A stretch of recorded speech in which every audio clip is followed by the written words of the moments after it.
artículo 66, donde se establece que los pueblos indígenas pueden organizarse socialmente. Y aquí la gente que protesta, lo primero hay que hacer es una orden de captura.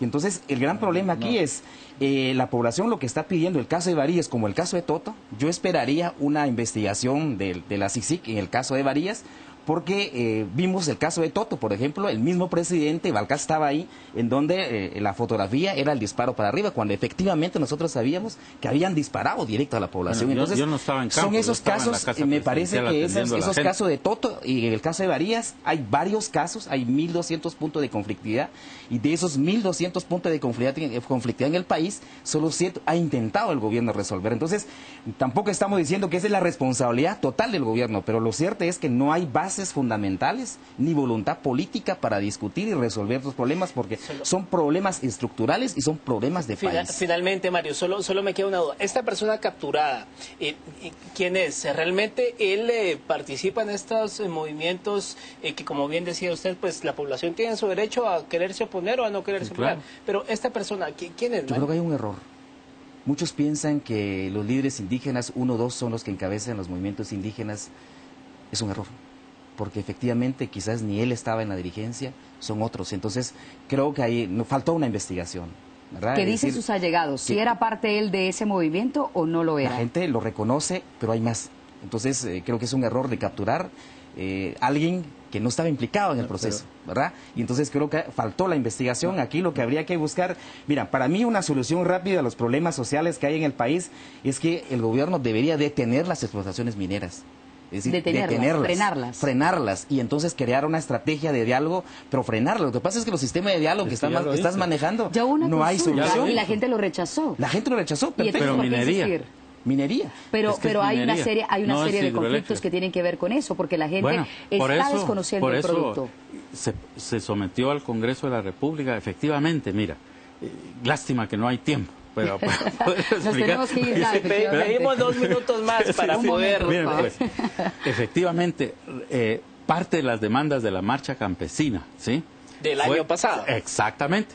Uno de los puntos que tenían vinculado con todas las organizaciones era una moratoria, particularmente para la minería. Y en ese momentito no se vieron las condiciones apropiadas y se les contestó por escrito que no.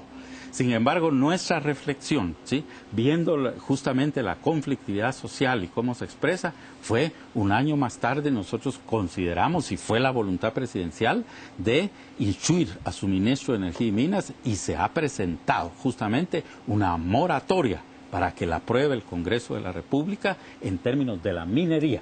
No estoy hablando de las hidroeléctricas, para eso no hay.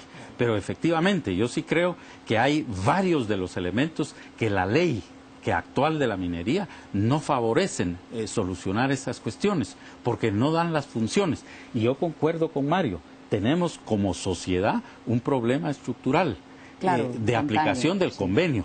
Pero hay que diferenciar del convenio 169. Exacto. Totalmente. Estas consultas que ellos denominan de buena fe no son las consultas que están tácitas y expresas en el convenio 169. Y es que hay que aclarar que ese convenio en todo caso tendría que garantizar que las comunidades pueden tener ese desarrollo de manera internacional con los pueblos campesinos, es lo que se establece internacionalmente, debería ocurrir. Pero estas consultas que ellos hacen no tienen nada que ver con la consulta del convenio 169. Bueno, no son vinculantes. Vamos a ser muy breves porque nos tenemos que ir y ya la producción nos lo pide. ¿Qué va a pasar el 8 de octubre? ¿Qué va a pasar?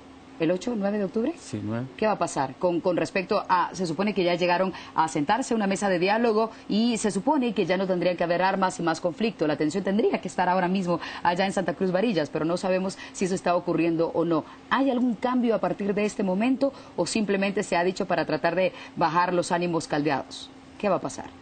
Se supone que para esa fecha tendrían que estar los involucrados, líderes comunitarios, ministro, viceministro de Gobernación, el gobernador departamental. ¿Qué va a ocurrir?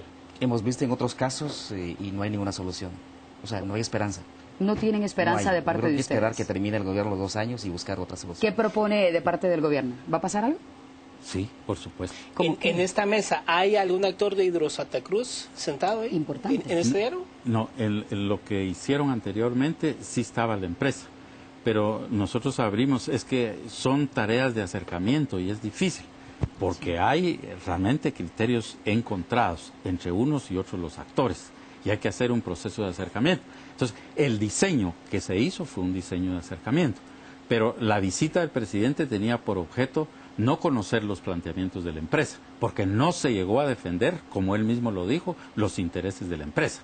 Era conocer el posicionamiento, los planteamientos de los grupos opositores, pero también hay que reconocerlo, hay organizaciones sociales absolutamente legítimas, indígenas de la región, que están en favor del proyecto, ¿verdad? Entonces era justamente poder, y por eso se había convenido que la siguiente reunión se hacía con 10 de los opositores, 10 pero sí incorporando también a la empresa para poder hacer la negociación. Bueno, gracias a ambos entonces por haber estado con nosotros hablando sobre este tema en Santa Cruz Barillas. Esperamos que la situación pues se llegue a los mejores términos. Pasamos ahora con Michelle Mendoza, trae información desde los exteriores. Adelante.